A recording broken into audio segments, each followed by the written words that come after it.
Today, I'd like to share a brief of, what my experience has been, and actually highlight something that I think is the future problem. Okay, and I'll be talking about using digital silos.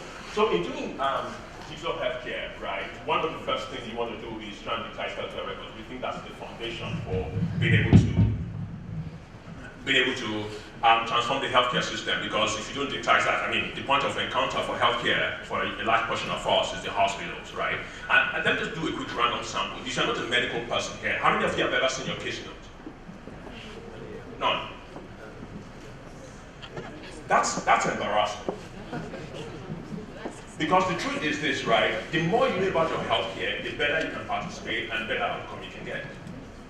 So we need to get that data, that whatever information out there, into your hands so that you can make better quality decisions about your healthcare. But that's a very hard thing to do, both as an entrepreneur and for the system as a whole.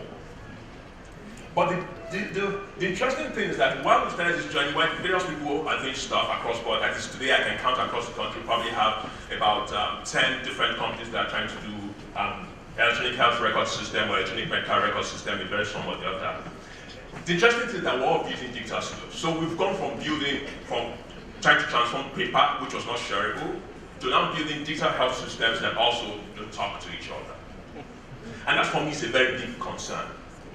And I think that if you look 5 years from now, let's even assume, and again, this goes back to my experience with working at the University College Hospital, right? So they spent money, right?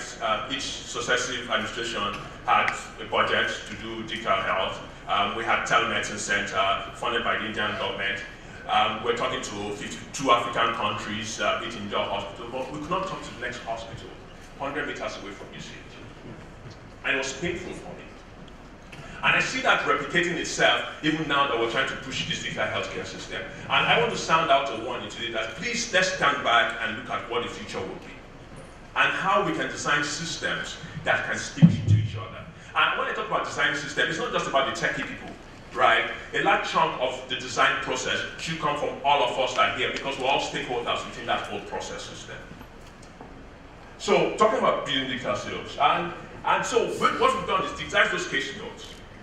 They sit in those systems and they don't talk to any system. In short, it's far worse. So I'll give you an example again. UCH runs a PEFA program, right? And then we have something else that runs within the hospital. Both systems don't speak because different people funded them. And the reason why they were funded was so different. And it's painful because you see the amount of resources that goes on both sides. At the end of it all, those resources could have been better managed and better utilized. I think that where you have a system that speaks together, then a lot of synergies can come out of it across board. Next slide. Scale and innovation. So within the digital health space, right, I beg to say this, right, the problem is not innovation, the problem is scale. A lot of stuff that were done are basically, they've been done elsewhere. Right, we're just trying to adapt that. Okay, we're speaking here. We're just trying to adapt that into our own environment, add our own bit to it, and do that. But the big issue is scale. Now, scale has a problem. As an entrepreneur, your biggest problem with scale is financing. So, yes, you create a fantastic rocket, right, with all the fanciful whistles and bells and all of that, but it works in only one hospital. Excuse me, what's that? We should get our systems into 1,000 hospitals, 400 hospitals. That's where the impact would be felt. So one of the big problems you would have with scaling stuff, right, from the entrepreneur who is homegrown. You must understand there's a difference from entrepreneurs who are coming from outside and have got funding and got support and all that, and from the young guys that are coming from within. So we had the Red Bank issue, right? Funding will kill you. It's that because I've experienced it. Funding will simply kill you because you will not be able to. Health IT is a long marathon. You need the support to go all that way. And we must find a way within the system to ensure that every one of us collectively, right, get access to doing stuff. And it's not just a process of running for competitions or coming to do what you call basically competitions, right? And so only the person that wins gets the money. I think we need to change from all of that. Somehow funding was coming and to push for everybody, and so that we can all scale that across board. I talk about the economics of standard. So when you talk about interoperability within healthcare, right, one of the biggest things they'll tell you is that you need to have standards, right? So if you take a look at that slide, you see all those things? They are all different sets of body of knowledge. Okay? Ideally, if you want to make healthcare speak to one another, you should be thinking about that and you should be implementing all that. But it's a big challenge. My primary customer, who is the hospital owner, does not care about that. He doesn't even know what it is. Not the process of demand that I implement that. And so, in my understanding, so because of my exposure and all that, right, I said, oh, Simpa, whatever we're going to do has to be what standard, has all this stuff, and blah, blah, blah. And we go do display. And it's Greek. As far as it's concerned, it's just your own problem. And the challenge there also is the fact that it takes a lot to be able to implement those systems. It takes a lot of resources to do that. And we then need to begin to train the people that are supposed to be end users to understand that they have to use that. And because of the way our ecosystem has grown, right? So I'll give you an example. ICD-10 TCS, which is supposed to be the standard international way that you would want to describe procedures within the hospital. The doctor understands hernia, right? In ICD-10, hernia is probably like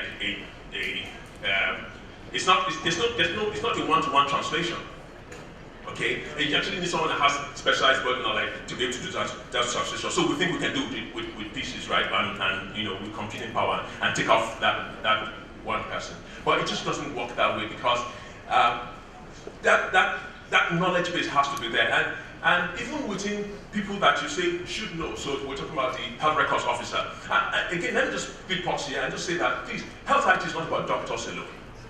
Sincerely, it's not just about doctors alone. It starts right from that health records officer that sits at the front desk, all the way to the nurse, all the way to every single person that participates within the healthcare system. And please also remember, and the patient, which is you and I. So it becomes a difficulty trying to implement this or requiring this to happen. I'm glad that we have the Nigerian strategy document and it plays into this, but we must also understand what it takes to be able to pass that knowledge, because really that knowledge has to be translated to our people so that they can embrace it, and then we can then build things that have standard and then hopefully can talk to each other. The other challenge with standards is that it's constantly evolving. So currently, the big boy, out there for interoperability is the HS7 FIRE. So tell that healthcare is on fire. You should go. So which stands for Fast Healthcare Interoperability Resources. That's taken over from the old HL7 stuff. How many people know about that? How many people are going to implement that in their system? How do we get that knowledge across? How do we get to engage everybody else within the ecosystem to begin to think that, okay, this is the way we ought to go? How do we pay for those resources to do all that, this training? So these are the things that I like to highlight, in talking about the difficulty with doing health IT and doing health IT well. Last slide. So I think that the way that is more like pragmatic, right, for us to go is that, please, whatever you develop, please create public APIs that other people can speak to you, to your system about it. All right, I had a very interesting conversation with Muke last night, talking about the fact that, he's done some wonderful stuff. Open that to our own system so that person moving from primary healthcare to, say, a secondary hospital, we can exchange that information. We can push that information across to any other third party. Or I can communicate with Redbank. I can communicate with whatever system in is building, whatever system is coming from Health Africa. And really, that once we begin that sharing, once we begin that discussion, what would happen is that we now begin to, galvanize our energy to be able to make significant impact. Because what's happening currently is that we're all running as different people. We're trying to compete where we have so much to do that even if they share the whole country across for everybody, there's more than enough, to make a business out of it. And then we don't have that single voice, to push against the government. There's no national body that brings all the tech guys in healthcare together to be able to, a platform to make a demand or to make an impact within the system. That has to change. So I hope that as we go forward, that the idea will be for us, whatever we're doing within the healthcare space, please think about it, right? Let us be connected. Let us speak one to another. Let our systems be able to speak one to another, and let us, as individuals, also be able to do that together. Thank you very much.